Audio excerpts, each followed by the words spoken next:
And the same point applies to what would happen if we were to pull time back, think back to what the predictor, Laplace's demon, would have been able to do even before you were born.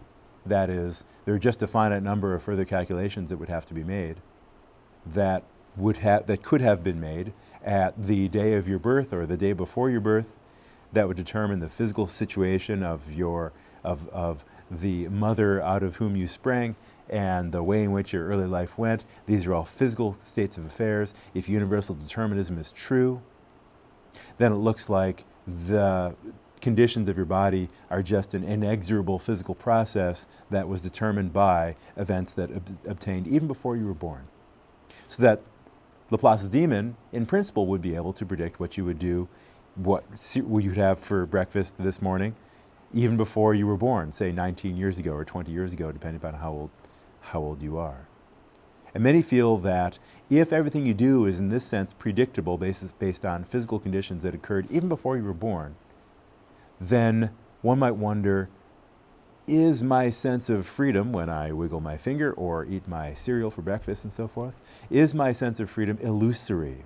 How can I be free if I live in a world that is governed by deterministic laws, that is governed by events that inexorably flow forward based on a deterministic causal process? That is or at least one important formulation of the problem of freedom of will. That is something that has made many thoughtful, reflective people, not just academic philosophers, but many others wonder whether freedom of will, in the sense that we actually defined as freedom of action, whether freedom of will is an illusion or something we can rely upon as a genuine part of our experience.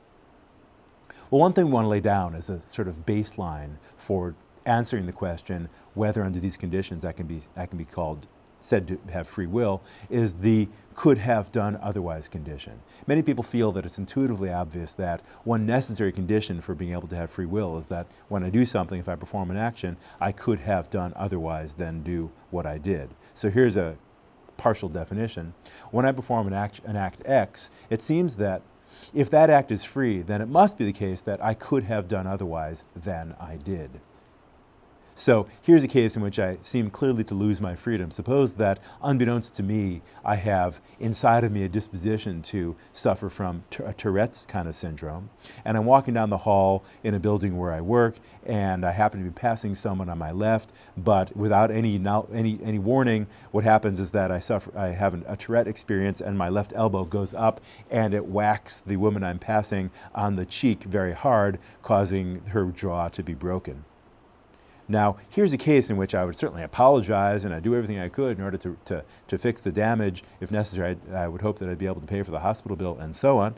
But I would also feel like I'm not morally responsible because I did not do that damage freely. That is to say, I wasn't free in behaving the way that I did. Why is that? Well, because I would say I couldn't have done otherwise. Even if I had tried to prevent that from happening, at least at the time, I would not have been able to do so.